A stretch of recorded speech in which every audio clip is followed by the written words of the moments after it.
Hello and welcome to Castle of Horror, the show dedicated to horror, movies, and awesomeness. This week, we have a look at the 1999 film House on Haunted Hill. That is a remake of the original House on Haunted Hill. I think we've done an episode on that. This is our episode 376. Bear in mind, if you haven't seen today's movie, we're going to be talking about it from the perspective of horror fans who have seen it. So warning, spoilers ahead. From Denver, Colorado, I'm your host, Jason Henderson, publisher at Castle Bridge Media, home of the Castle of Horror anthology. Tonight, with me from Austin is Tony Salvaggio, lead singer and bassist of the band Deserts of Mars and lead guitarist of the band Rise from Fire. Say hello, Tony. Howdy. Howdy. Also in Austin, Mr. Drew Edwards, baking in the Austin sun, which Tony is as well. Drew is the writer-creator of the long-running underground comic Halloween Man, currently published by Comixology. He is a Best Writer Ringo nominee, Austin Chronicle Best of Austin Award winner, and a member of the PEN America Fellowship. If you can stand it in the heat, say hello, Drew. Funky old house. Ain't it? And finally, also in Denver, color commentary from the one and only Julia Guzman of Guzman Immigration of Denver. Say hello. Hey, hello. It's so funny when you started talking this time, you said, I'm your host. And I swear I really wanted to just respond, no, I'm your You said it so hard. Anyway. We do need an assistant editors month because there have been times in the past when Drew took over, when Tony took over. Julia, I can't remember. No, you have hosted. You've done it, right? Yes. Whenever I host, man, I run a tight ship. We get out of there in 45 minutes. That's You did the Godzilla 1950. Don't remember. 1954, 55. Tony, what year is Godzilla? I'm sorry, I've forgotten now. 54, right? I think it's 54. 54, and I think the American version is 56. I'm going to pretend that it's my confusion about the American version that makes me confused about what year that film came out. 54. Yeah, for sure. Yeah, You were all right, Jason. Don't It's all give good. yourself You're good. some credit. Okay. Give yourself some credit. So I was right. Okay. This is what it. Jason plays a trivia game every day about like what movies came out in a given year, and he's really good at it, actually. But boy, I mean, some years it is hard. It's called Box Office Game, and this is not an ad. This is not a paid ad for Box Office Game. This is a pre-endorsement. Yeah. But it'll say, October 12th, 1996. That's the weekend, and it'll show. You're supposed to like guess at what the top 5 films of that weekend were. And let me tell you, it is challenging because we forget that there was an era prior to this one when on any given, in the mid 1990s, the top 5 films of the weekend could be like one action movie and one drama and and maybe a family comedy. It wasn't like now when it's like 3 superhero films and one franchise reboot. So it can be very difficult to guess like what the hell were people watching. Box Office Game also sounds like either a Most Dangerous Game in a theater kind of thing, where Yes. you're let loose in a theater, or a drama about several different theaters in a town vying for supremacy. You're so right, man. You're right. Well, Either hold of that those thought. I would because watch you either can of still those. do that. Yes, we could But still do that. That just sounds like something that should be. Well, should yeah. happen. Imagine if you had like some characters that are like based on like Tim and Carrie League, right? Running one place, and these assholes in suits across town running their place, and they're in like who is going to be the biggest baddest theater of 1997, and I would watch that in a heartbeat. I want to go see that right now. That sounds great. Okay. House on Haunted Hill is a 1999 American supernatural horror film directed by William Malone and stars, this is a heck of a cast, Geoffrey Rush, Famke Janssen, Taye Diggs, Larter, Bridgette Wilson, Peter Gallagher, and Chris Kattan, who is hilarious. He's in his own movie. The plot follows a group of strangers who are Don't invited. forget that Jeffrey Combs in what basically That's is a glorified cameo. Yes, Julia recognized him right away. Yeah. Jeffrey Combs.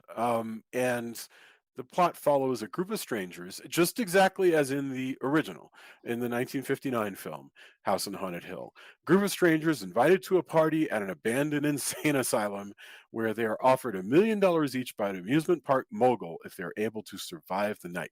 I'm going to rely on Drew to tell me, and I think it's going to be our first topic after our opening thoughts, what's the same and what's different from that 1959 original. This is a production of Joel Silver and Robert Zemeckis. So this is a movie with a very high pedigree, and it came from something that we're going to be talking about, which was a group called Dark Castle Entertainment. So, and it did well. It by the way, it was a success. Mind you, this is $1999, but it made 41 million bucks, so that was considered good at the time. So, let's get our opening thoughts. Drew, Tony, Julia, and then I'll take us into the topics.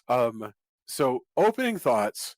I don't know if this is in constant rotation or if you've just now come to it after years away, but Drew, House on Haunted Hill, 1999. So I have a lot of fond memories of going to see this movie for the first time. It was 1999, which was a very rough year for me, and all of my whole friend group decided first of all that we were going to do a joint Halloween costume theme, and all dressed as Batman villains. Huh. And we went to see House on Haunted Hill, and it was a lot of fun. And being in the midst of a depression and everything, like it really helped me get out of it. I think this is a fun movie. It's not perfect, but like the cast certainly elevates things, as particularly Geoffrey Rush, I do think was a very good get for them, because he elevates the whole thing and kind of steals every scene that he's in. It's not perfect. It does have some cheese. It definitely has some special effects that have not aged very well, but the sets are terrific. It's funny when it needs to be. It's nicely gory with at times, and I think it's got still some effective jump scares here and there. So I do think it's a pretty damn good haunted house movie, and it's a really good, I feel like, Halloween time movie, because it's got it's what I call fun scary. It's not like some horror films, like I always think of Texas Chainsaw Massacre. You watch Texas Chainsaw Massacre and you feel like you need a shower after that. This movie isn't like that. Wow, that's an interesting distinction. Yeah. Wow. I'm gonna bear that one in mind, because I want to pick that apart. That's really interesting. Anyway, continue. Yeah. This is one I enjoy quite a bit. I revisit it every few years. I don't watch it like yearly, but I watch it enough. And again, I think it's a rock solid haunted house movie. Excellent. Julia, so I do presume this is the first time So you you've actually seen said this. Drew, Tony, Julia. So then I was like, oh, I guess I'm going Oh, I'm sorry. after Tony. So do you want me to go now, or do you want to do it the way you said you were Why going don't we presume that I said it wrong? And so now I'm turning to Julia. I'm sorry. Okay, that's okay. I was actually like, huh, that's unusual. No, For the I really, listener, I like to mix it up and put Julia in the middle so that we have this differentiation of voices, but it's and still a differentiation if I come between Tony and you. It also works that way. I mean, that's true. Yes. Anyway, but I'm happy to go if Tony doesn't mind. So yeah, I thought it was really fun too. I agree with a lot of what Drew said. It's very scary. There's a lot of really creative scares. Yeah. There's some things that are silly, like the fact that the inside of the space doesn't fit at all with what the outside of the space looks like. But whatever, stuff like that where you're just kind of like occasionally annoyed by things. But no, I enjoyed it. I thought the performances were great. I was really surprised by Chris Kattan. I was like, really? When I saw him in the opening credits, I was like, huh, okay. But no, he did a great job, and he improvised some stuff, and he was very funny. I mean, you can really see when you're watching a film like this, or anything where you have a comic actor just in with a bunch of dramatic actors, how a comic actor changes the way something is read just by being a comic actor. So like you have a line that on the script would be like, I don't know, we can't go there or something, whatever. But then he says it and you laugh just because of how he said it and how he looked and just kind of Yes. how that. I don't know what it is. So I thought he really added a lot to the film. But Yes. yeah, there was a lot of really neat, neat scares and effects, and I really enjoyed it. Wonderful. Thank you very much. Tony, first of all, 99. I know you and I were hanging out in 99, but we didn't watch this, I don't think. I don't No, I think. don't know why. Maybe I'd have to check when it came out. Was it just that the Haunting remake came out and I just went, nah, I've had enough of that.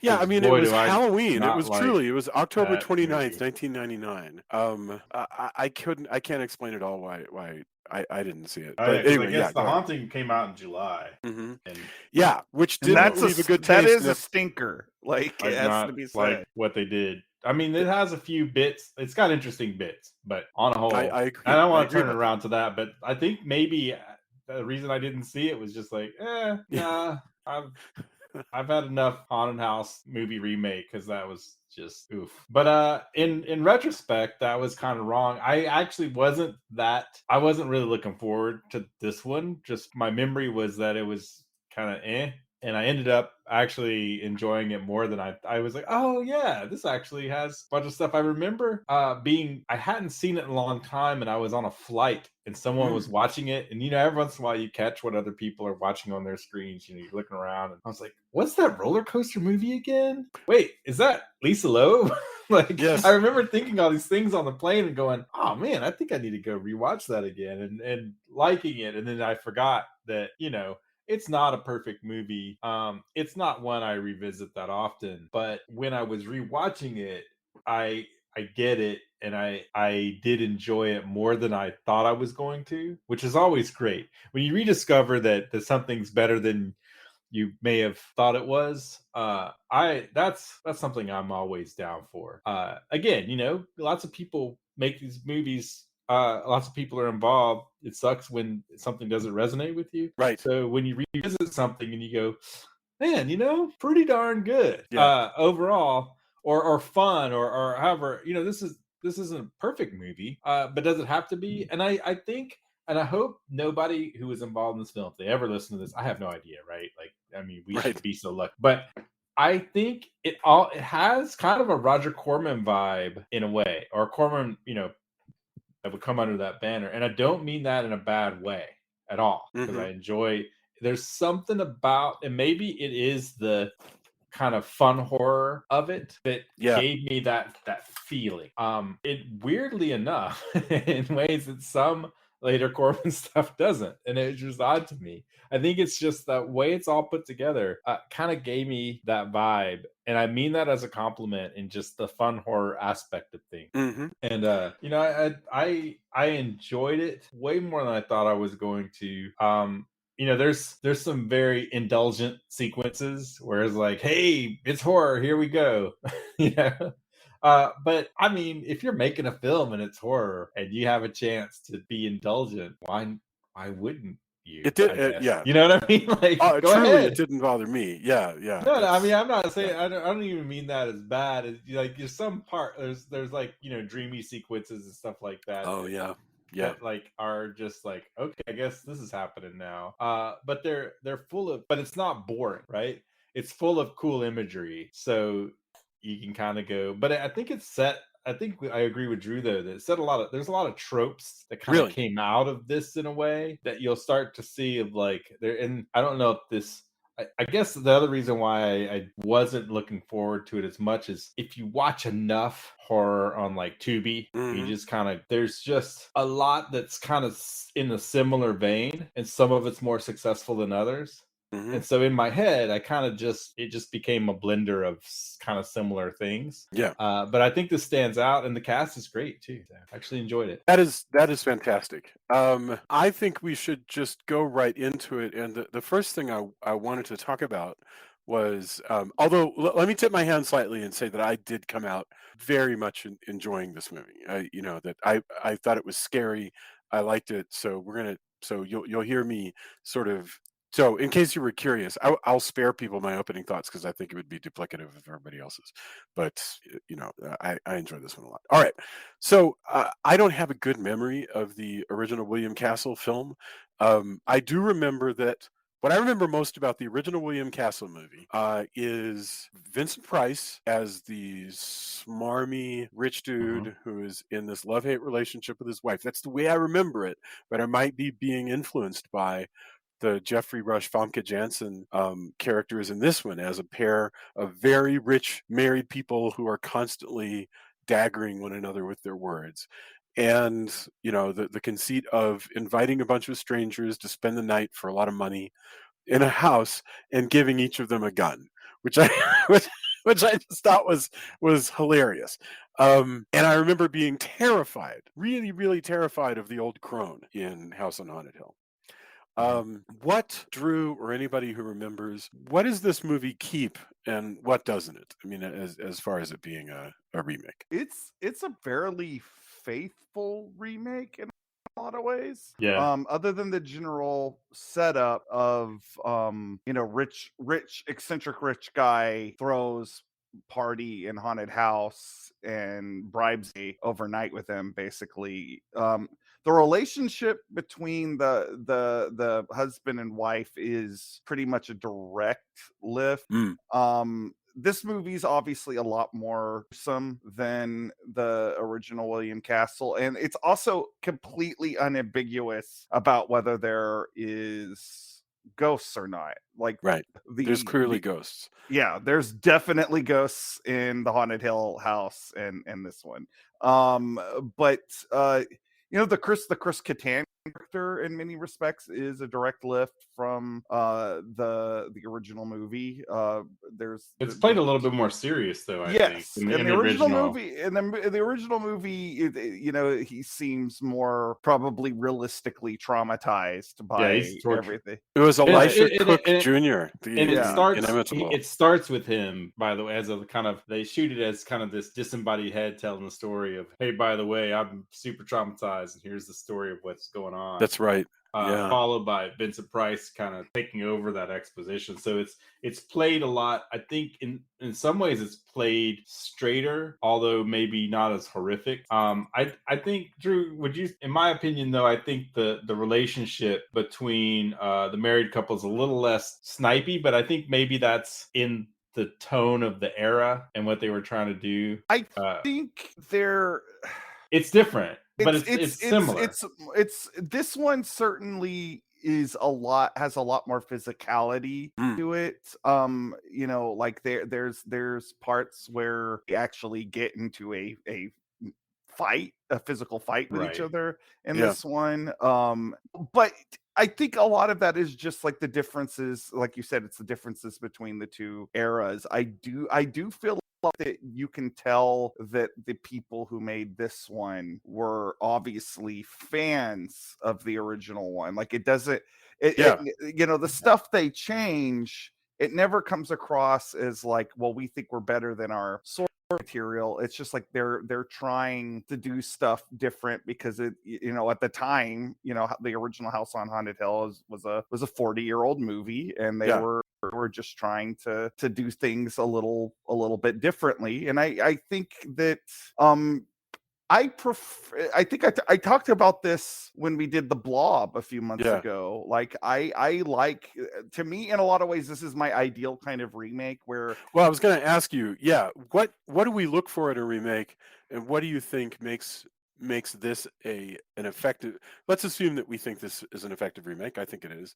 I do. What makes it an effective remake? I like it. I like a remake that is affectionate to its source material while still charting its own path, and I feel like this does that very well in a lot of the same ways that the Blob remake from the 80s does. Like that you can tell that there is a passion for the source material, and you have to go further than the Geoffrey Rush character, who is basically like they mush William Castle and Vincent Price into one person. Right. He's even dressed like Vincent Price. Well, the funny thing is about that is I will never believe this because he looks so much like Vincent Price. But Yeah. he says that he was trying to look like John Waters, but That's what he John did say. Waters obviously has physically patterned himself off Vincent Price. So I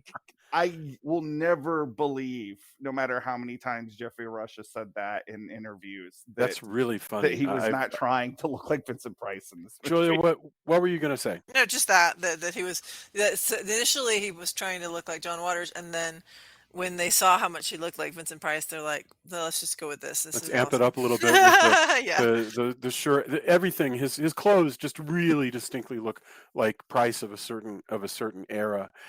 What I was thinking about the most is that I love that original movie, and I had never seen. If I saw this movie, it was a long time ago, but and I remembered nothing of it, so I really don't think I had seen it. I really enjoyed this, and one thing I was thinking about was the Fog remake, which we watched. And those two films are much closer together in time. It's 1980 and 2005, right? And 80, 81 somewhere, and 2005. And what I thought about was they by accident, by whatever, those movies are about different things. Like the first movie, The Fog, was about something. It was about, this working class community and people who work for a living and are fishermen and know one another and are trying to deal with this repressed guilt, versus the sequel, which got rid of all the class stuff and didn't replace it with anything. And it's really difficult to tell what exactly the sequel is about. Like and so it had a lot of the same plot stuff, but it had nothing of, a sense of what is this film about. And I didn't feel that way with House on Haunted Hill. I felt like this movie is exactly like the last one. Although I think the conceit about it being an insane asylum, that's new, right? Isn't that That 100% Well, and that was an inspiration because let's see here. I'm just trying to find the thing where it talks about well, this. while you're looking about the funny thing is maybe I'm reasoning backwards from the conclusion, but I just feel like this is a much more effective Well, okay, but I have a remake. couple things to say. So I was just looking for William Malone's name because I'd forgotten it for a second. William Malone got the idea to set the movie. This is from IMDb in the former insane asylum when he was filming an episode of Tales from the Crypt, Okay, 1989. sure, In a sounds former good. asylum, and noticed that crew members were running scared out of the basement, not wanting to film there. So he just thought it would be a neat set. But what I was going to say about remakes is I can't stand when a really good movie is remade. It just bothers me. Uh-huh. And the only reason I can think of to do that is just to reintroduce the material to a new generation that's not watching old films. Mhm. And if that's the case in this one, with this one, that is effective because they have a great cast and some updated effects and themes and stuff. But for the most part, I tend to be really irritated if a remake with remakes of good movies. Like I'm fine with a movie that improves an old movie that's not as good, but Hmm. but in this case, I thought it was good because it does update it. It does do some neat original things. It's not just like like the frame for frame type of thing. By the way, William Malone was the director of a film called Scared to Death that you wouldn't have thought that I would have bothered to well, not bothered. It's an obscure film, and it's kind of hard to like stumble across. And he was quite young when he made it, and he pulled together this film about a detective hunting for a Geiger alien-like creature that's wandering the streets of Los Angeles and killing people. I recently, this is the most interesting thing. They recently released the novelization for that movie. That this is a novelization released in 2022 from a film released in 1981, which I thought was just genius. I don't think that's ever happened before, like where the guy manages to get a license for it. So that was really cool. Anyway, yeah, William Malone, very cool dude. Yeah, so I thought that this was just much more effective. But I realized how wrong I was as far as like what is it about, because this one still introduces this concept of old guilt, just like in The Fog. And this is a spoiler. The people here are here because they are descended from abusive staff at the insane asylum that was once this building. So that's a new concept. Those are the ones who are invited, but as it turns out, the survivors are survivors because they're not actually descendants. Right, sure. Survivor. Which is Yeah. sort of random, but that's fine. I thought the funny thing is that building, let's talk for a moment about the concept of a haunted house, and then I want to get into Drew 90s and horror, which I think you and Tony have some expertise on, so you can explain like what the hell's going on in the 90s. But I love the idea of haunted house expeditions. Right, where you have this house that is described like in Legend of Hell House, that house is described as the Mount Everest of haunted houses and so forth. In this case, they have a building that is an Art Deco tower thing that is like perched on a cliff. In California, very much like the radio and the radio station in the fog. It looks on the outside, it's kind of Art Deco-y and 30s-ish on the inside as well, but the layout and everything on the inside seems to have literally nothing whatever to do with the visual of this model or whatever it is of the building on the outside. Nevertheless, I'm commenting on. I don't know if anybody else had any thoughts about that, but that was my first comment during my opening, was that it really annoyed me. Yeah, it doesn't look like a house. That's for one thing. I guess it's a haunted hospital more than anything else. Well, the idea is that someone took this abandoned mental hospital and turned it into a mansion. For sure. But I don't think that it's taken me several viewings of the movie to fully grasp my head around that. Like, I don't think they ever really, I definitely think that's one of the flaws, is that they don't really ever sell that 100%, because really only that very admittedly very swanky room in the main hall really looks like someplace that humans might dwell, because like the basement that still has all this stuff left over, like it looks like a level, what would be a level on a first person shooter that would have come out around or Resident Evil game or something. Yeah, exactly. Yes. No, and at one point Famke Janssen says, I'm going upstairs to the bedroom. And I'm like, what? What's one bedroom in this whole place? Where are the other that's people? impossible. She must mean her bedroom. But even upstairs, like to what floor? I mean, and they talk about. I think what it is that you have a script here that presumes that they are in a hospital, an Arkham style hospital that's probably like 4 stories tall and has become a mansion. Fine. And it just so happens that the makers of this film, William Malone and his guys, have given us an exterior shot of a building that literally looks nothing whatever like that, like what that would be. Because these actors are saying things like, hey, let's go down in the basement. Hey, let's go up in the attic. And the building from the outside appears to be 13 stories tall. It's this enormous, weird. It looks like the Daily Planet. Yeah, it's more like a hotel. It'd be more like saying, okay, I'm going to go up to my room, and then they get in an elevator or something, or go up like many stairs. But yeah. So basically, we've just spent more time on it than it deserves, because clearly you got to just go.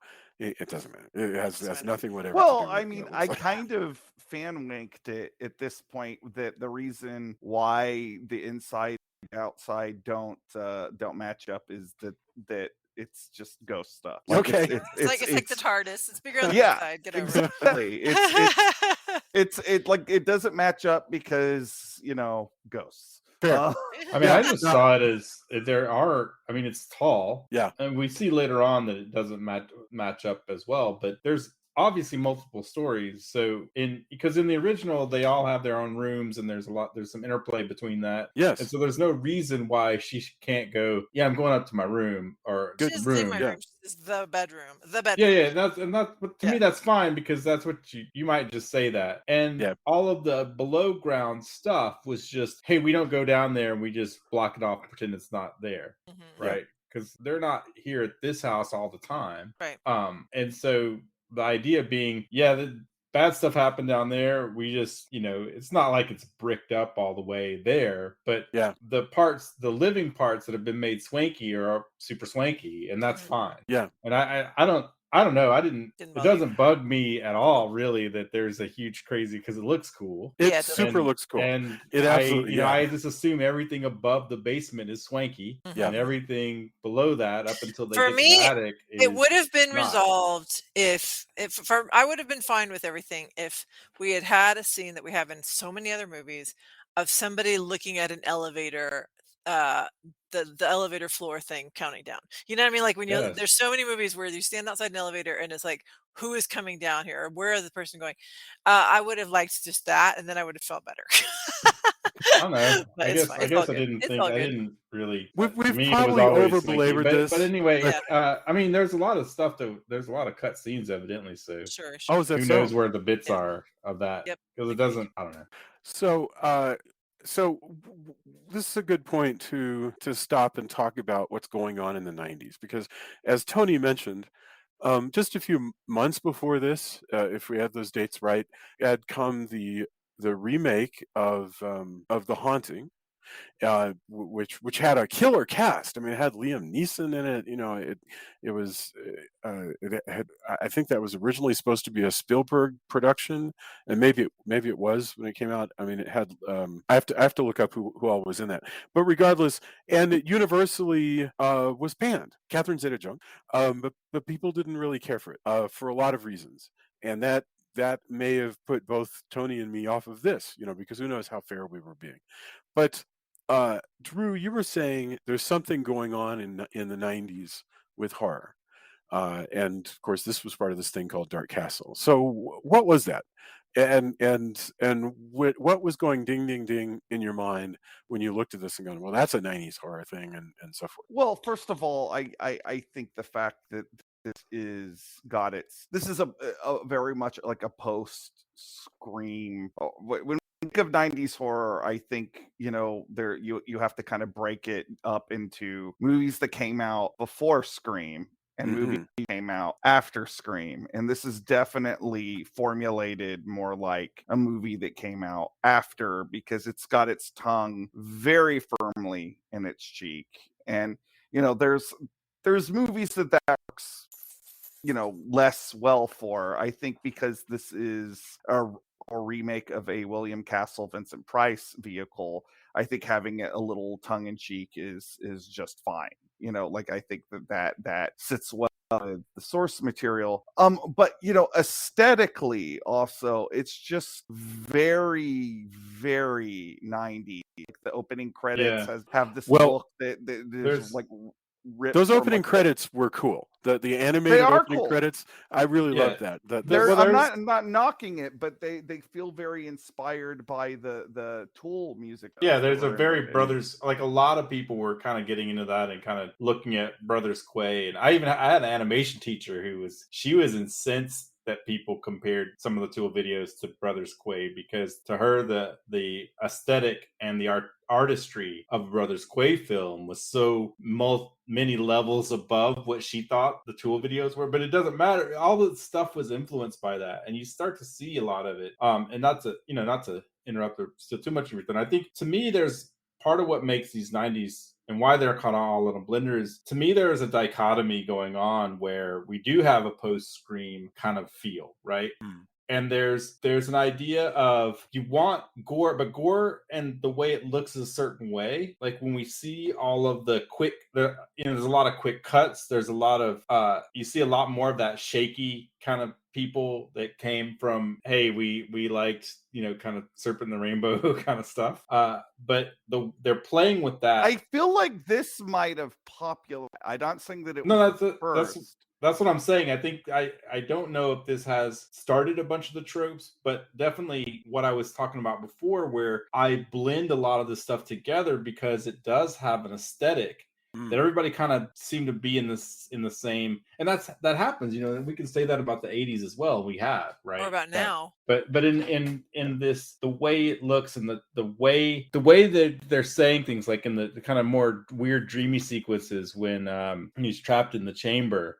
and all of that happens. Like there's an aesthetic to the whole, we're gonna make things freaky by doing these things. Okay, that a fits couple in of with those that. that we But saw a lot at the time, like was things like people who are filmed walking backwards and run Yeah, the whole Twin forwards, Peaks sure. thing. or the Yeah. thing where this was an effect that I saw a lot around this 5-year period, and then I didn't see it anymore. The whole thing of the shaking head, I don't know what else to call it. Well, Where there's not just that though, but like putting things on people, the kind of the vivisection stuff, the putting, obscuring people's faces by applying machinery to them and stuff like that. Yeah. But also beyond that, there's some tropes of this era where there's a push and pull of horror is sort of lowbrow. We're gonna put this kind of gore in it, and that makes it cooler than horror has been before. There's an idea of kind of making it cooler in a way, and this works or it doesn't. Like I'm not trying to say like I think it's above it, but because we've also had Scream, there's an idea of let's nudge nudge wink wink a lot of horror and see how silly it is in a way. Well, yeah, like the idea that the mad doctor's name is Dr. Volcut, Right. Yes. like you're either on board with that or you're not. Right. And But I think that it's successful on some films and not as successful because it can Absolutely. come off as smarmy. Yeah. Like, oh haha, horror, huh? No, I agree. I don't it think goes this back and movie forth. ever No, does I quite don't- does that. I'm not saying that. What I'm saying is we asked about what I think of what was going 90s on in the horror and 90s, what was going on. And I think that the reason there's an era where it seems to be more homogenized was because of this kind of, hey, let's just make it, this will get people back in the seats. And we see this ebb and flow, right? Like there's the reason you have a lot of horror, let's say 50s and then 60s and 70s, like, hey, teenagers want to come back and watch these films. Yes. Let's make some money off of that. And some people are really good at making something entertaining and or like in this where you can tell they really enjoyed the original. Yeah. And so it doesn't come across as haha, joke's on you, whatever. Or too much like, well, that was good for the time, but I have my own thing to tell, which I think happens with the Haunting remake. It's so vastly different that it's kind of like, it's in a house, great, right? Well, sometimes there's a subtle thing of like what was the original one about, and the original one, in a sense, in many ways, was about the imagination as opposed to what you see. So to completely betray that pissed people off.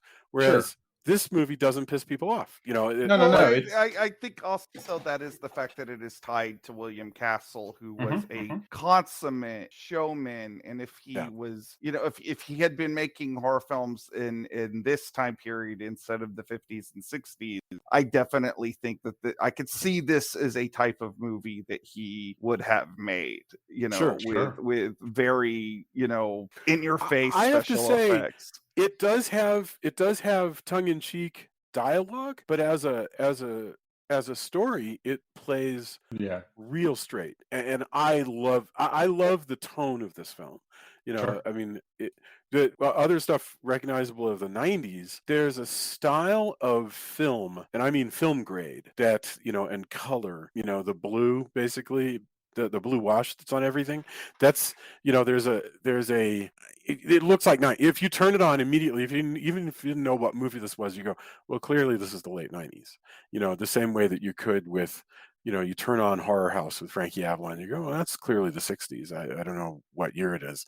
And so, there's that those things are so accidental. Like, why does everything wind up looking like this? And I think part it's of it also some of the musical choices and the fact that they felt the need to blare Marilyn Manson at and you. the fashions Twice. and the makeup. Twice Marilyn Manson. Yeah. Because the women look like they're stepping out of Melrose Place or Buffy or what was the other thing I said, Jason? That or the Bourne Peaks. Identity. They look like Julia Stiles in the Bourne Identity. Yeah. So it's they're all of a time. The thing is stamped 90s in a major way. But when I compare, like, you remember, I didn't really, and I feel bad about this, but I didn't really care about for the Frighteners very much. That was just 3 years earlier than this, and they couldn't be more different tonally. I like this tone a lot more than I like that tone. and I think it's possible that Frighteners is more demanding, and maybe it's a an immaturity on my part that I respond more to House on Haunted Hill. I mean, you like what you like. I do think Frighteners is probably more artistic than this, and it takes a lot more chances than this. I think that's But fair. I think that's I'm with totally you. fair. but in Yeah. regards to the tone, I would call both of the movies horror comedies, Mhm. but the ratio from comedy to horror is different. Yeah. Like Breitner's definitely leans far more into comedy, where this is definitely leaning more towards the horror Well, end of things. also, you've got what you're hitting on, though, Jason, is, and the fact I called up Corman, of course, it's a Castle film, too, right? Like, I mean, Sure. Castle has, but I think in that, the way that a Castle film, original Castle film, kind of fits together and what they're going for and kind of, getting people in the seats, right? Like, Yeah.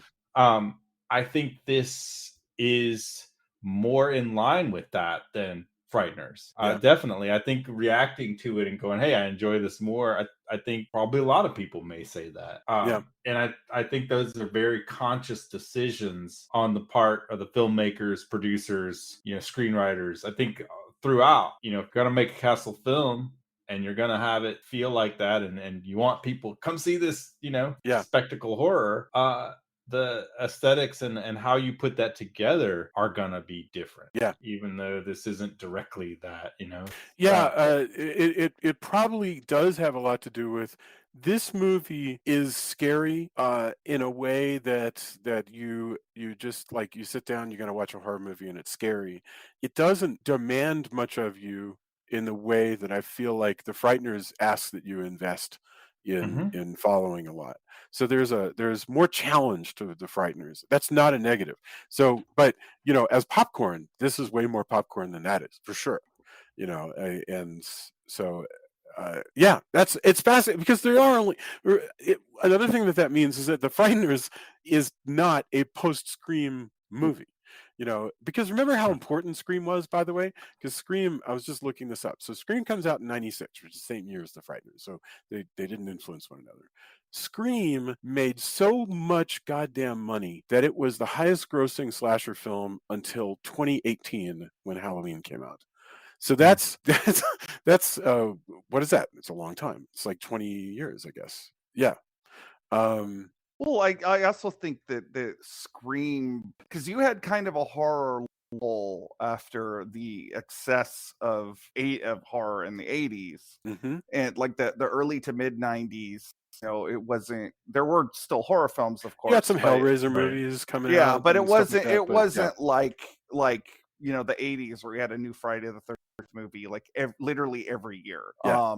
Like this Scream came out and suddenly you had all these horror films being greenlit because it was hot again. Well, wouldn't And it be funny if you could snap your fingers and make a 1990s horror film? You know exactly what there would be. There'd be some, what Tony calls them, the Dutch angles, a lot of like dudes with like multi-layered shirts, like, and people quoting movie dialogue, and there's all like we watched the Carrie movie from the 90s, and do you remember just how 90s that movie was as far as being a part of this conversation that was it's exciting for like I think it's interesting to me just to see what this body of work looks like together. I think that's cool. What was Dark Castle? Like was it important? Did they do a lot of good? I'm not being ignorant. I literally don't know. I guess I am being ignorant. I guess I'm not pretending is my point. What was up with Dark Castle Entertainment? So Dark Castle was a group of producers, including, I believe, William Castle's daughter. I could be wrong about that. That came together to initially what they were doing was remaking William Castle movies, and they did this movie, and they did the remake of 13 Ghosts, which is also well remembered. I remember that being good. I remember 13 Ghosts being a scary movie. Yeah. And then they did a remake of House of Wax, and I Ghost Ship, which a lot of I've actually never seen all the way through, but it has what may be one of the greatest openings of a horror film of all time. yes, Ghost Ship, truly. If you, the listener, if you're listening it, and you don't have to go watch all of Ghost Ship because it's a whole movie. Maybe you don't have time. But Jesus H Christ, the opening scene of Ghost Ship is one of the greatest horror scenes I have ever seen, ever. it is mind blowing. I won't even say any more about what that is. Anyway, go ahead. They tapered off after a while. Like they haven't done anything since the late aughts when they did a sequel to this movie.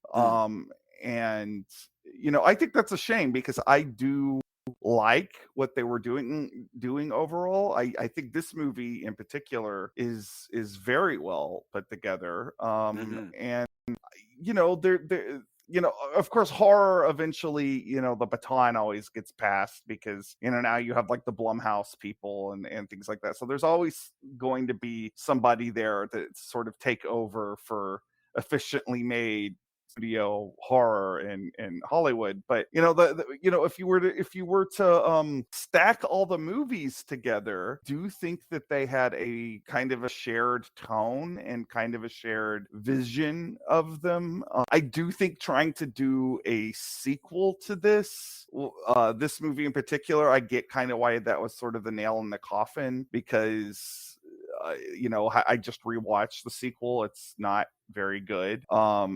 And I think is now a good time for us to talk about the proposed House on Haunted Hill franchise, like what this. Yeah, I think that. So what's up? Anybody here also seen Return to House on Haunted Hill? I have not seen it. Not worth your time, really. Okay.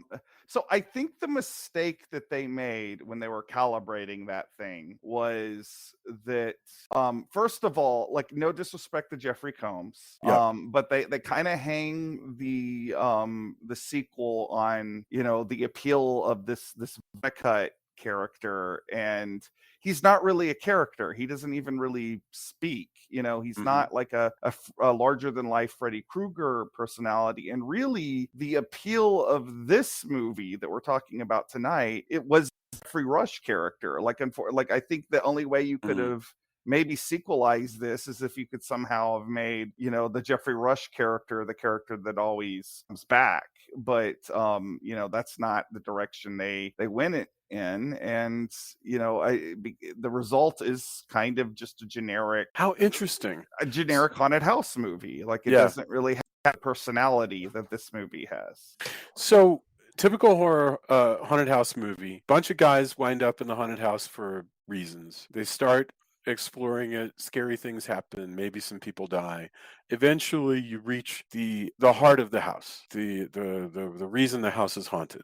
In other words, every haunted house movie in a sense is also a mystery as to, like, what's the deal. If you can narrate the deal, then you don't necessarily win. Like, maybe everybody still dies, but typically once somebody is able to, like, articulate what is up with the house, they usually get to live. It's kind of funny when you think about it. This is how haunted house movies work.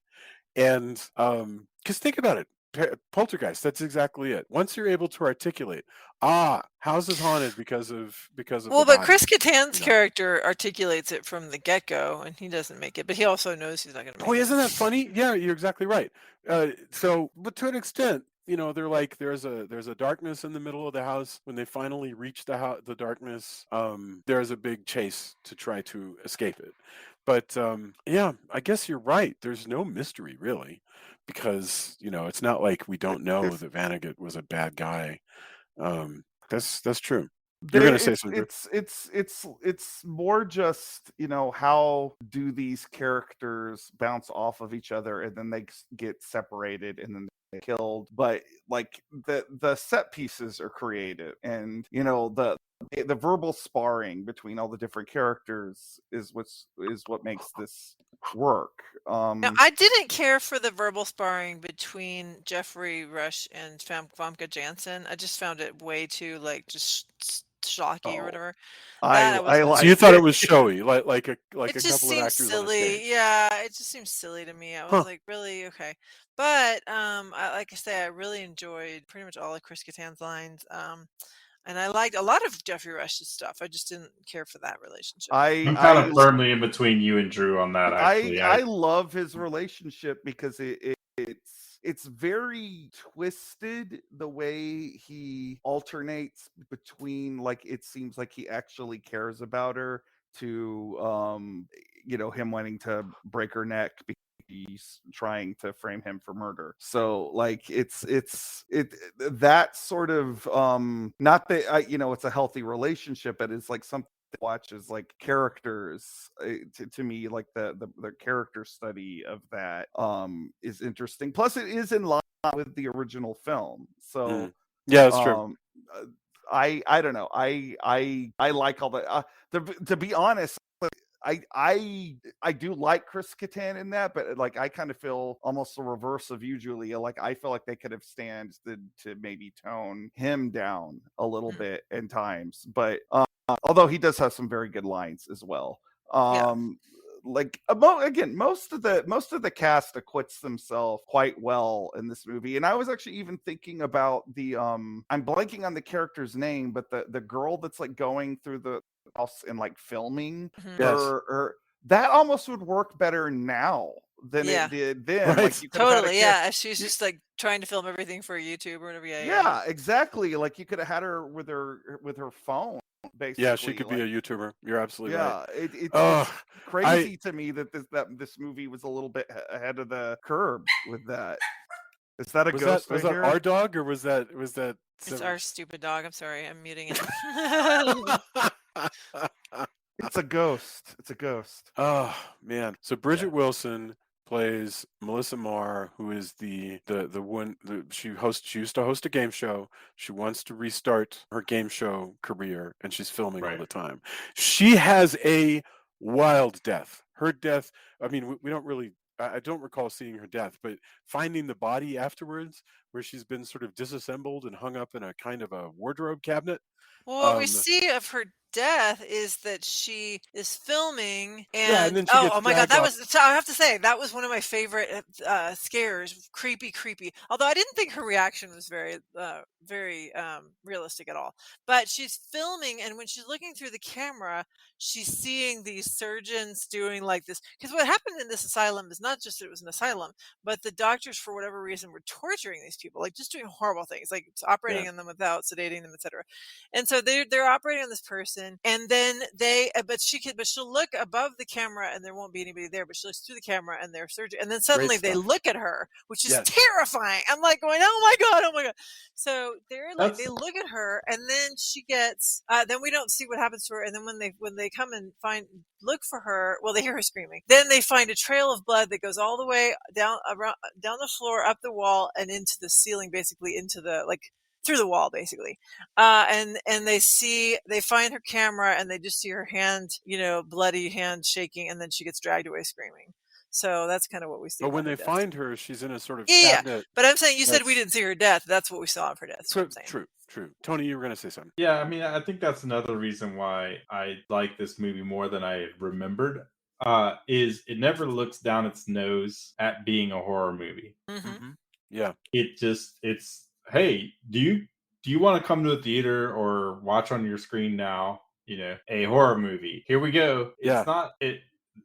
While there are some comedic elements, and we've talked a lot about that, it feels genuine in many ways of exactly what it is. Where I think there's a lot of interplay, and now we also have the backlash of, is something elevated horror or not? But I tend to recoil a little bit when someone seems to look at horror and try to add an effect of, we're too good to make that, because that's this other thing. I'm not really making horror movies. I'm like, you're right. I see your point. I think the people coming to your movie think that.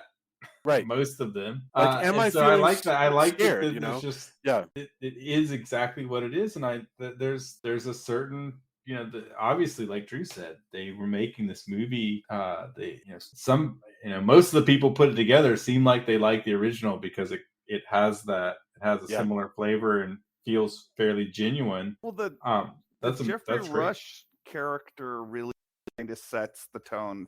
Like that whole sequence at the beginning, and admittedly this is backtracking, but like Oh no, where please. you're seeing the way he runs and sells his amusement parks to the public. Yeah. Like that's the personality of the whole film.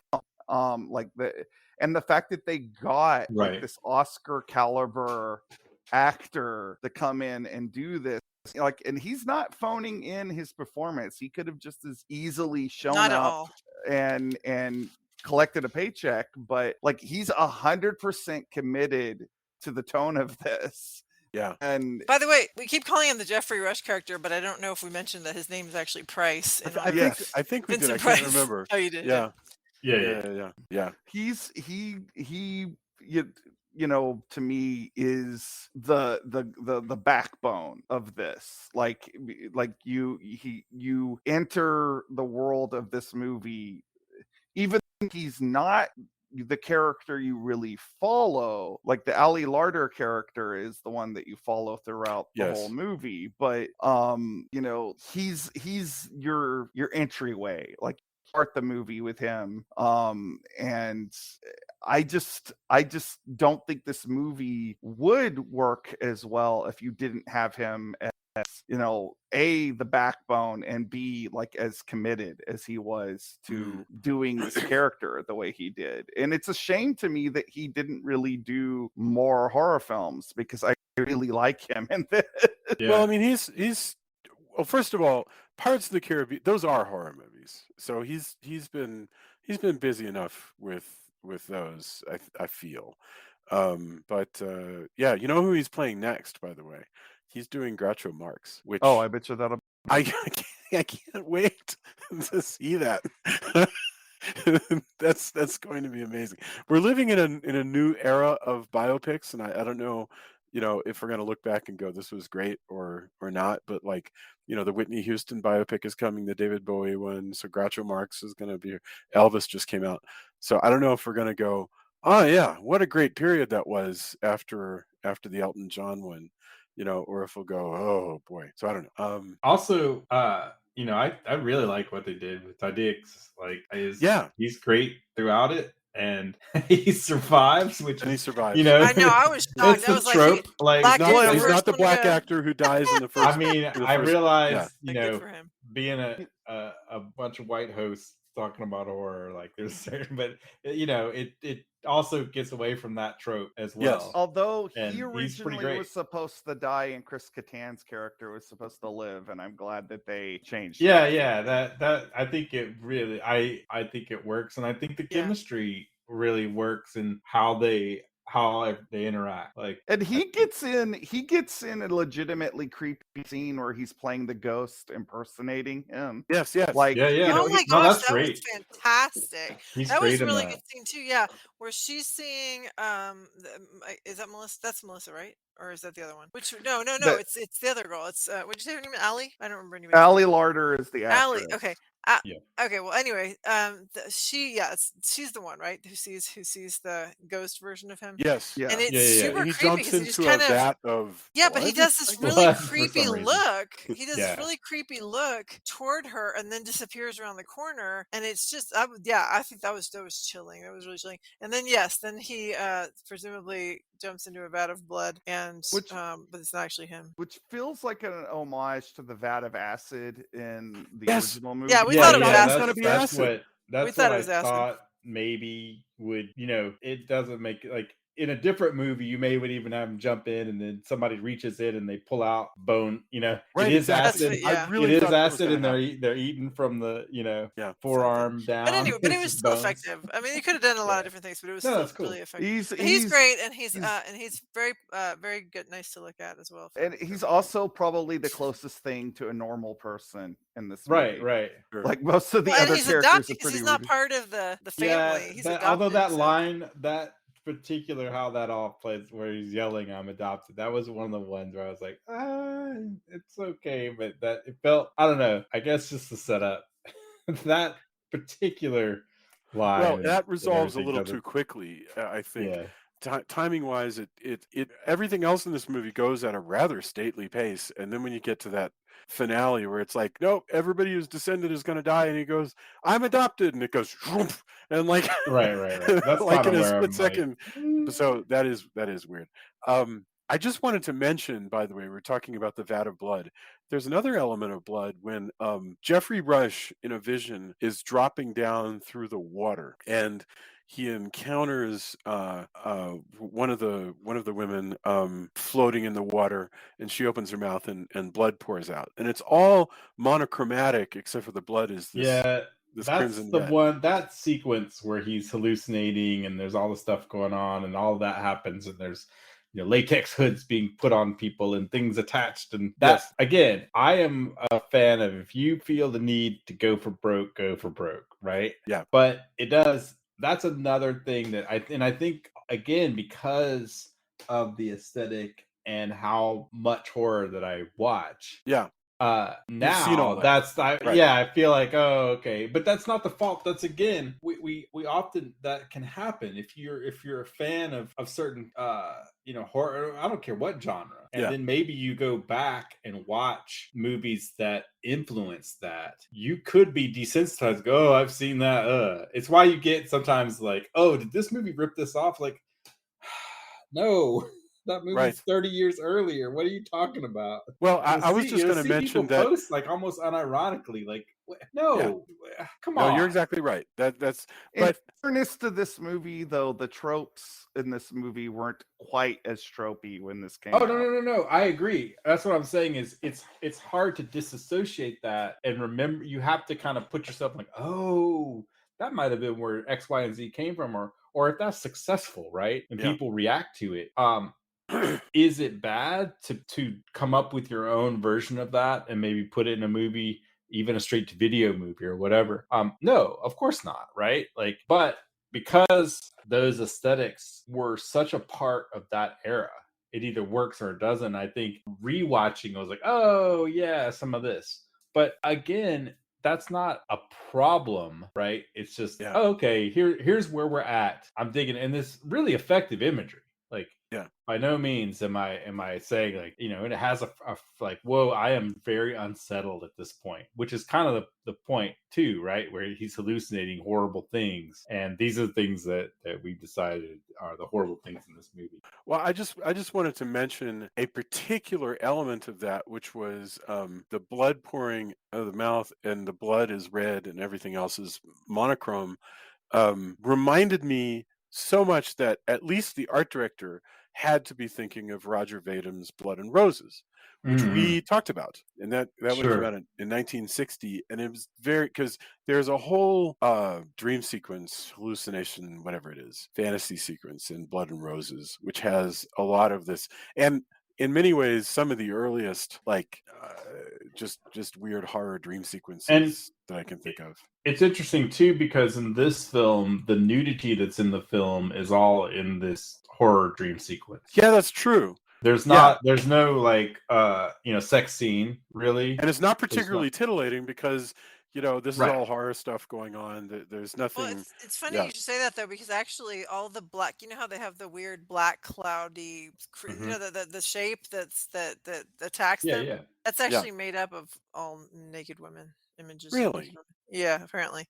To They me, just, like, I always duplicated thought them. it looked like a Rorschach. That's what it said. That's what it says in the IMDb. That it's meant to look like kind of a Rorschach and kind of just like It looked kaleidoscopic to me. It looked like you're spinning a kaleidoscope around. Go ahead, Tony. Well, the Rorschach is where it's ink blot test. You aren't folding it, so it's a mirror image. So it's sort of kaleidoscope. But I think it's funny that it would be like if you saw all the naked women in it, is that your own like test? You passed, or you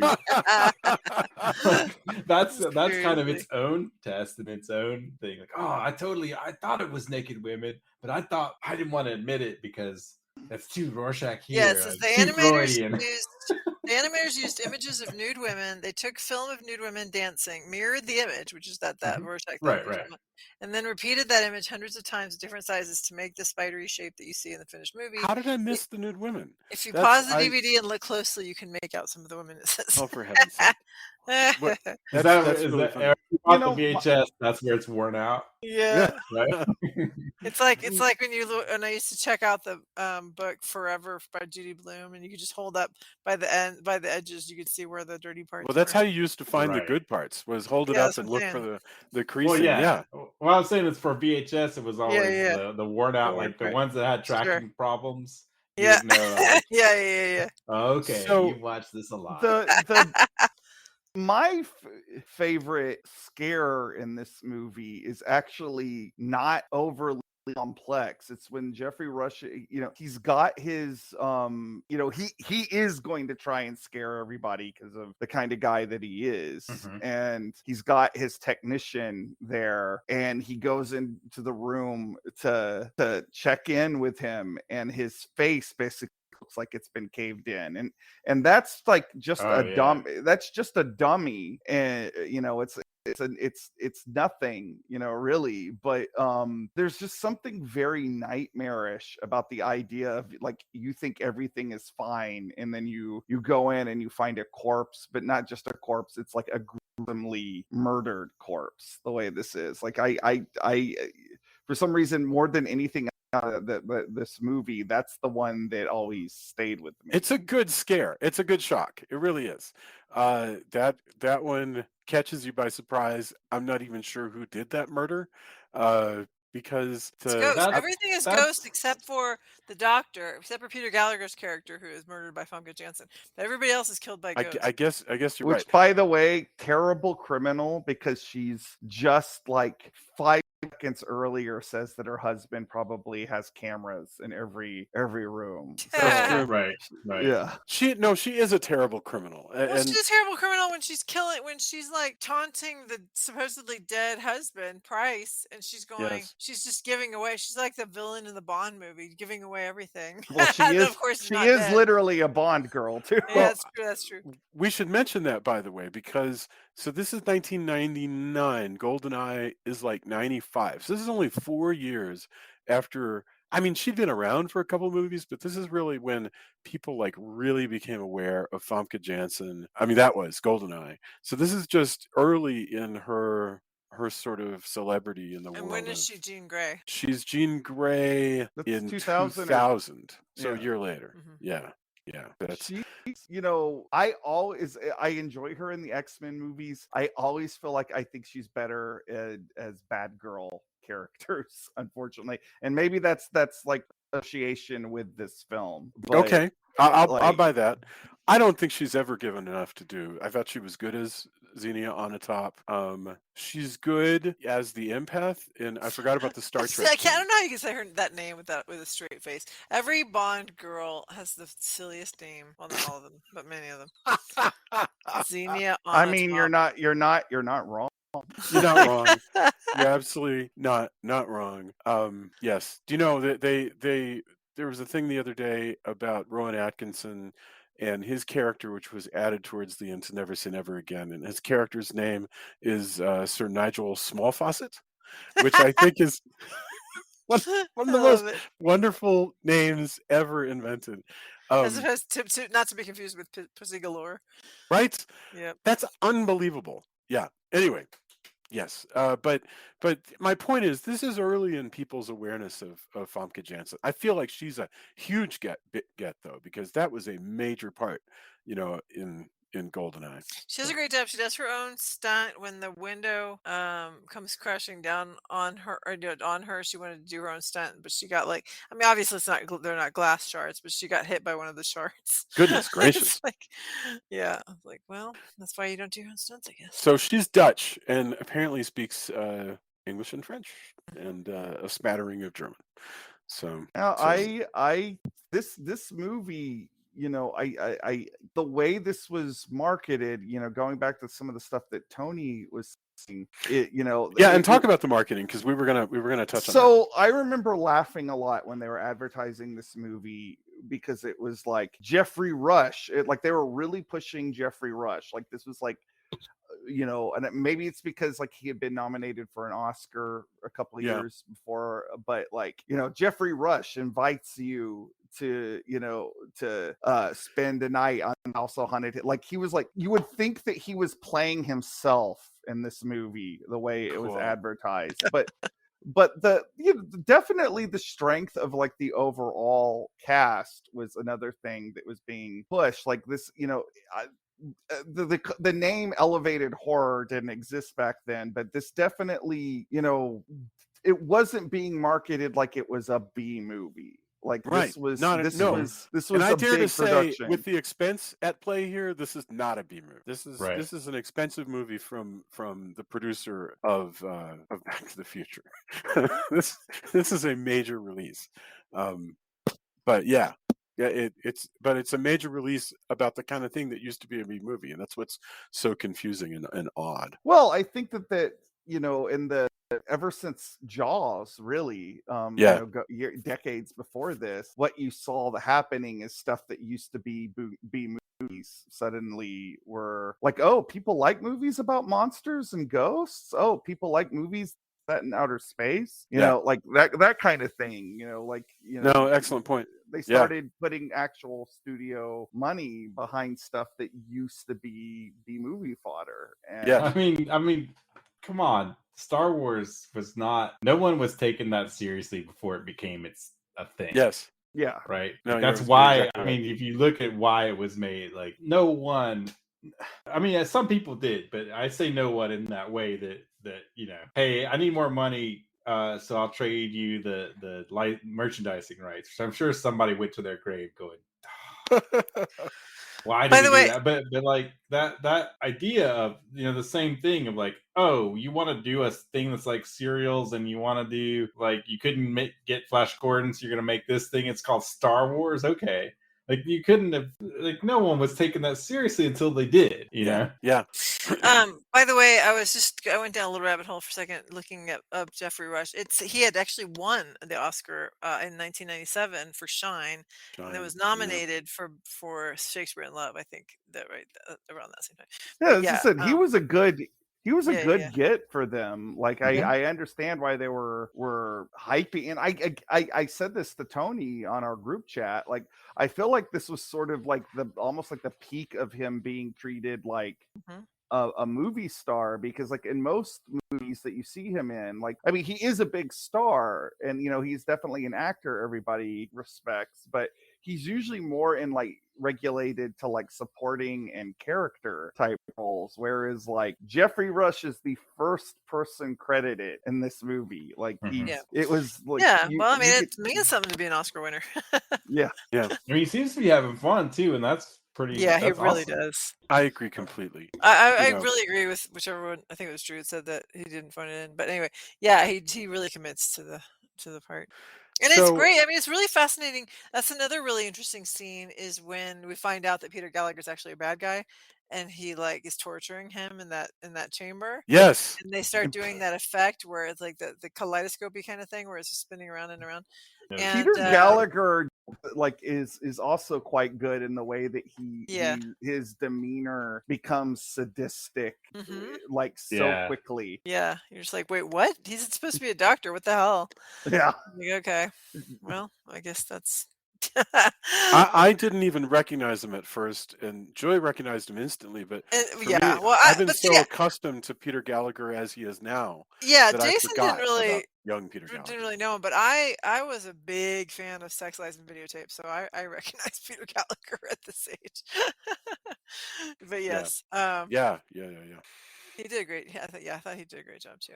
Yeah, the idea of a zoetrope that drives you crazy is pretty interesting, because that's what the effect you have at the time is now a gigantic zoetrope.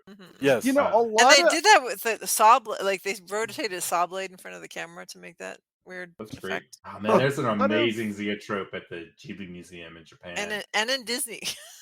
Yeah, the the Ghibli one that has multi layers and stuff was just that was amazing. What were you gonna say, Drew? Wait, Drew was gonna say something. A lot of the stuff with the dog. Oh, I feel like I would be remiss as a Ghostbusters fan before I go into what I was about to say. Vonnegut's nurse is the actress that played Gozer in Ghostbusters. Oh, Awesome. really? Yeah, That's cool. So for those who care about that kind of stuff. But yeah, I feel like all the experiment stuff also, because it's supposed to be back in the 30s. It does sort of feel like kind of not like Joseph Mengele-esque. Like, I mean, obviously Yes. it's in California, but like he could almost be like a Nazi doctor. Yeah, there's some Nazi shit going on, like some suggestion of the kind of just fake and exploitative fake science that the Nazis employed. Vivisection, in general is a hallmark of it, and Yeah. it's directly. I mean, you can tell where they're like what they're mining. Yeah. Horrific in real life, which again, if you have something that's horrific in real life and you use that as the base level of your horror, regardless of where you get it from, it's going to be, it does make it more effective usually. But you go there at your peril. I mean, it's a tough one, because, absolutely. Yeah, that can not work in your favor. But remember how we talked about how interesting it is that there has not yet been any movies that are really exploitative of 9/11. There will be someday. Some people would say that Roger Stone's thriller-ish movie was close, but it's not really. That's just a regular movie. But there hasn't yet been an exploitation film about 9/11 that I'm aware of. Unless you count Cloverfield, which wasn't directly about 9/11, but certainly was on 9/11 anxiety. Yeah, but there will come a true. Yeah, and it definitely had a lot of that. But there will come a day when there will be something like where well, it's not Treat Williams anymore. I was thinking like somebody who a handsome actor like Treat Williams is a con artist who has to go collect a safety deposit box, but 9/11 is going on and he has to like figure out how to survive. Just like true exploitation. It's been 20 years. I'm shocked that hasn't happened yet. It will happen someday. As sure as we've had stuff that exploits the memory of Dracula, who was a war criminal, but yep. I think the reason why perhaps with this movie gets away with the way it is that even though it is evocative of that sort of Nazi mad science, it's not directly that. Also, we all can read about horrible things that were done at asylums. Yeah, certainly. And it plays more into that because we can go, oh yeah, well, somebody who had that bent might also do things in an asylum where we know horrible things have happened. Can we talk about that for a second, actually, Tony? Because I remember, so you and I went and saw a movie at a drive-in at an overnight thing, and it was Dr. Tar and Professor Feather, whatever the film was called. And I remember somebody making the comment that the movie sort of exploits our discomfort with the way that with madhouses and abuses at madhouses. But not only that, it was the same. They also showed Session 9. I don't even remember that. What was? Session 9, which takes place in a dilapidated asylum. Okay. So yeah. So anyway, my question is, it was like a night of like, okay, well that's playing as well, right? A lot of asylum stuff, and it's interesting to me that we still and I'm ambivalent about it, that we have films that exploit our discomfort with both mental illness and the treatment of mental illness. And this movie is exploiting the way that people used to treat mental illness, right? And saying people who are treated that way come back as angry ghosts. That I don't know what to make of this. I just know that it's interesting that it's exploiting these very real problems and turning them into fodder for drama.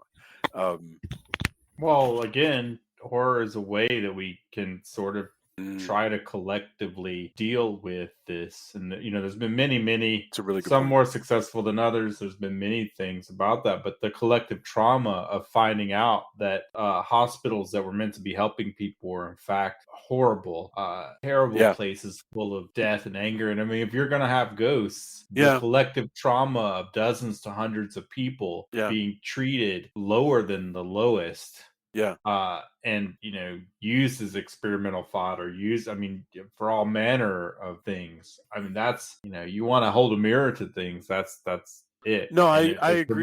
provides that. That's one of those things that we still, we can never really get over it, because that's also regardless of nationality. It's a thing. Yeah, I mean, one of the most frightening, and there needs to be a movie about this. There was a hospital in, I believe it was in Italy somewhere. And it was literally on an island in the middle of the Tiber River, and so you have this island asylum that that is said to be haunted now. And I wouldn't stay overnight in the dilapidated island asylum in the middle of a river in Rome. But what if Geoffrey Rush offered you $1 million? $1 million? You know what, Jason? You say that, but you're always saying I would totally do that. Whatever we're seeing, horror, haunted house movies. I mean, you always say that. How much money is there? You talked about you'll do it for free. You talked about wanting to do, back when we lived in Austin, wanting to do we used to do for the listeners, I know that you guys know this, but we used to do Halloween parties where people had to contribute a creative work, like read a story or something, and it was called Polidori parties. But you talked about wanting to do one at the closed mental hospital in Austin. Yes. And I was like, that's the one that Tony and I went to. Well, you can rent that place. You had to pass through it to get to the field where they had the outdoor projector. Yeah. I mean, truth is, any big old building with a lot of rooms that is falling apart is frightening to walk around in if you don't really have a lot of light.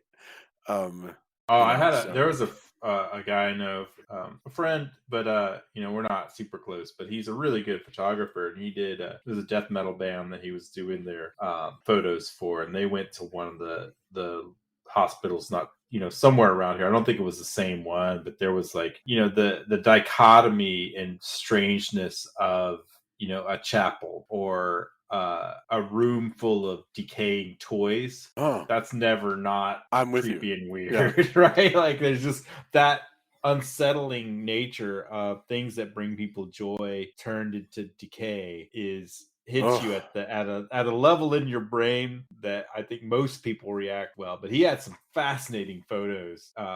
And there was one with the dilapidated organ. I mean, it was, if you're gonna go do a death metal band shoot, it was a highly evocative and effective shoot. And he took his own kind of B-roll of just, hey, I'm here, let me go take disturbing pictures of things that now seem especially disturbing. That's a wonderful recommendation. All right. In fact, speaking of recommendations, we need to be getting to our final thoughts and then recommendations. And this has been a wonderful discussion of House on Haunted Hill. Is that ghosts? What's that creepy sound in the background? The whispering? I don't know. Yeah, it's ghosts. Ghosts have infiltrated the podcast. So let's get our creepy as hell final thoughts, starting with Drew, Julia, Tony, and then I'll go.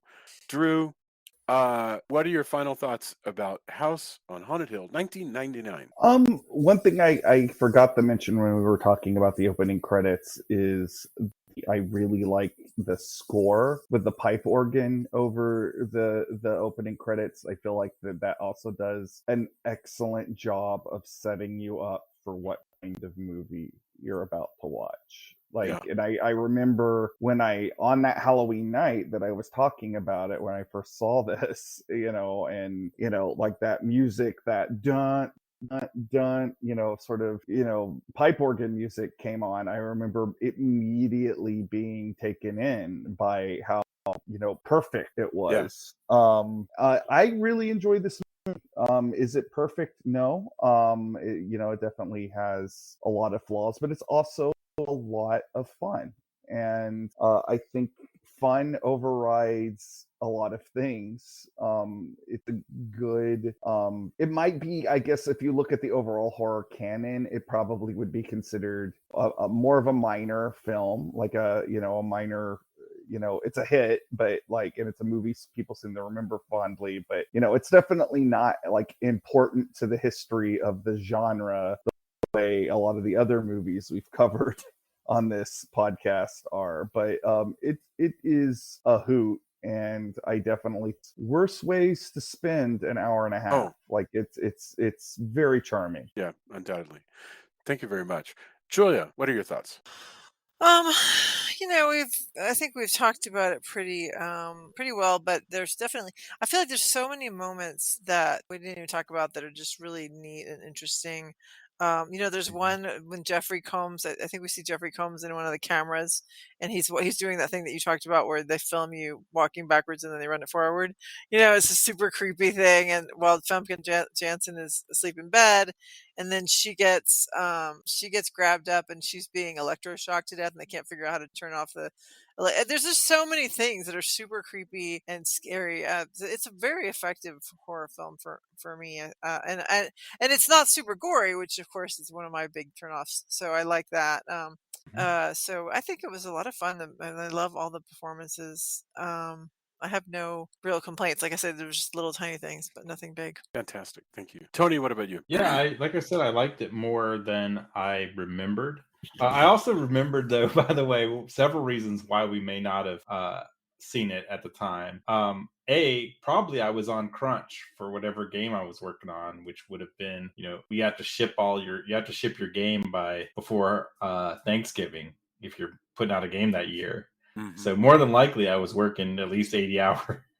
Right. Like, and then also I think we were starting to write Clockworks during that time. Yeah. Right. Like, so I think there were several reasons why. And if I was at the theater, it was probably actually at the Draft House at like a repertory screen. Right. You'd be going to like the Wednesday show, which would be something 30 years old. So there wasn't I think it was even less of like, I don't know if that's worth my time, and more of like everything was going on. Yeah. That it didn't, I'll catch it when it comes out on video. It was probably more my speed at the time. Like, yeah, it looks all right. But yeah, I think there's a lot of really effective scares. It's got a really great cast. It is a time capsule of 90s in a lot of the best ways. If you want to kind of get that vibe, this provides it. I think it's, it kind of makes me, reading a little bit more about what was cut for time reasons, kind of want to check that out. I definitely don't have it on DVD, but if there was, an easy way to watch all of that, all the extras streaming, that'd be cool. Yeah. I like I said, I dug it way more than I remembered, and I think it was an excellent discussion, and I think you can see where a lot of movies of this time kind of had a similar. Everybody was riding a really kind of similar wave, and it's interesting to see that what was going on. And I'm not even saying that people were copying; it's just that was what was in the air and in the media at the time. Yeah, which is kind of fascinating, to be honest. I was thinking about the fact that it takes a decade to begin to see visually what the trends of a period are, right? I kind of feel like unless you're a designer, and I'm not. So I think if you're an 80s designer, you know what the trends are, and you know how to do it. For me, it takes a decade later, so I can go, oh, look, that's what a 90s movie looks like. So it's cool to see this. Also, we could probably have a whole discussion of as trends accelerate, and as we get into media cycles that tend to be shorter and shorter and shorter, then you start to see these trends. There's a weird thing that's happened too, where now we can look away. Oh, that's super 90s, but we're not thinking of that at the time, right? It's just here's what's there. But also, in some ways, you get these blips of like, oh, that was very much 2019, but because everything's so short and it kind of blends together, it's almost like there's a timeless, like you don't see, it doesn't even get to be a trend in a way. It just becomes a litany of media after media after media, and I find that kind of fascinating too. But you don't see trends are very tend to be very tighter in scope nowadays, whereas now we can kind of look back and go, oh, look, here's this and where it led to.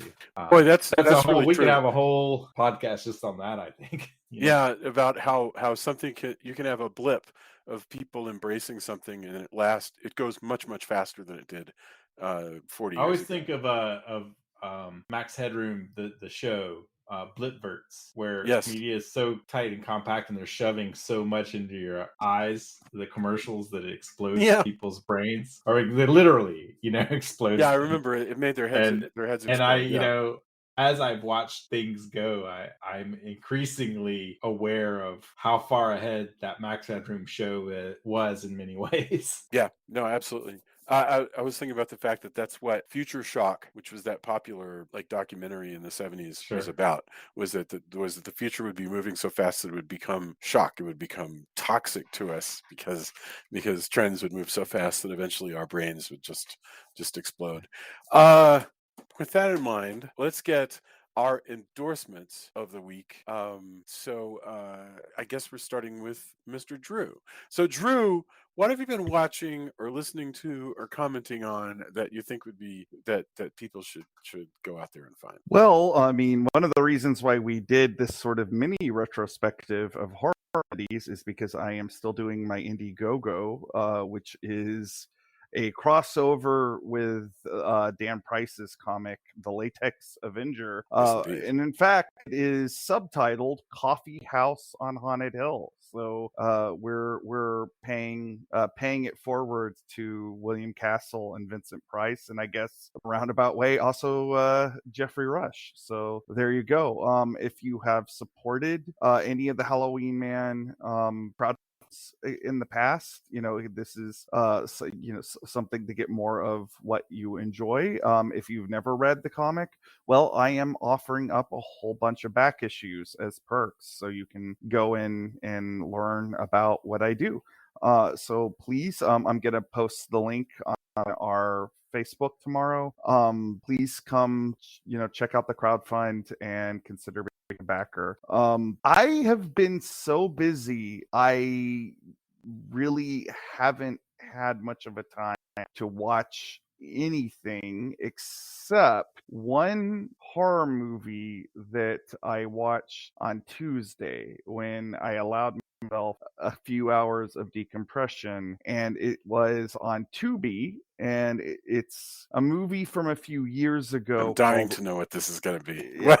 So it's a movie from a few years ago called Wolf, not to be confused from the movie that came out this year called Wolf, or the Jack Nicholson werewolf movie from the 90s. However, this movie is about werewolves. I would best describe it as dog soldiers, but set in the age of the Roman Empire, because you have these Roman centurions in Europe,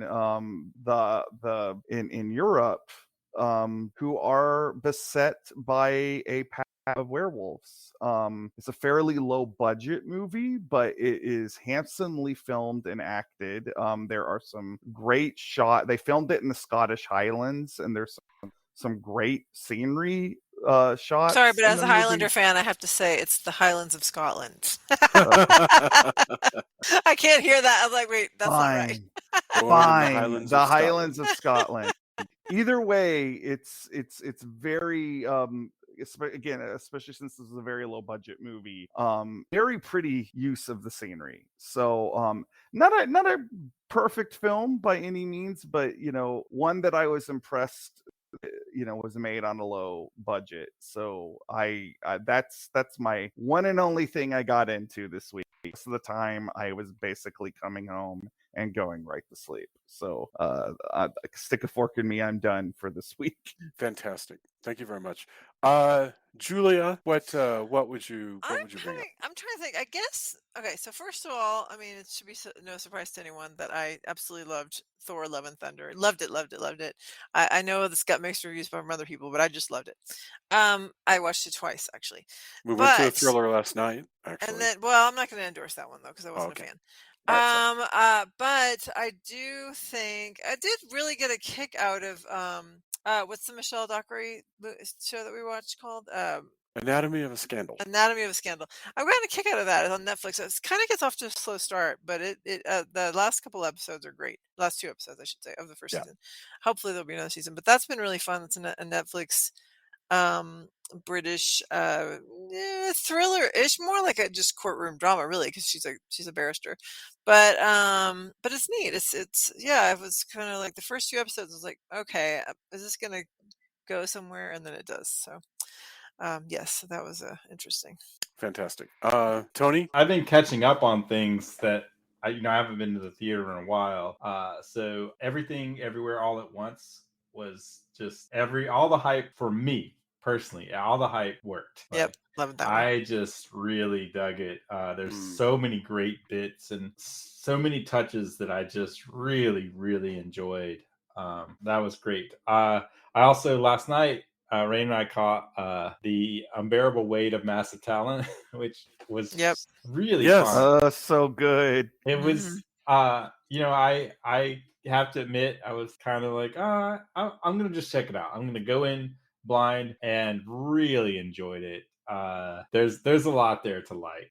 And I dug it. And also tonight we watched a really interesting documentary, which may not sound like it's going to be interesting, but we watched a documentary on the automat, and I found myself just really. It's an emotional documentary in some ways. I don't. It just struck a chord. It hit me in ways I hadn't expected. Mel Brooks kind of anchors it as far as the people they interview.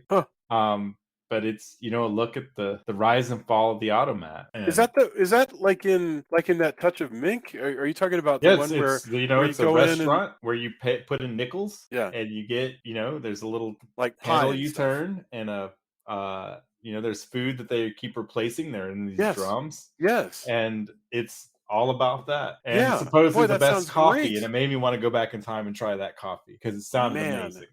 Oh, that sounds fantastic. Yeah, well, I only know it from the movies. Yeah, it's Like- on. like- Yeah, exactly. And they show a lot of the movies that had automats in them, Yeah. and what it was, and just beautiful. The way they the photos they show, and the architecture involved, and the ornamentation was beautiful, and and it Where did actually you see lasted this until documentary? 1991. It's on Prime. On Prime. All right, thank you. We watched it. That sounds, we watched it on great. Prime.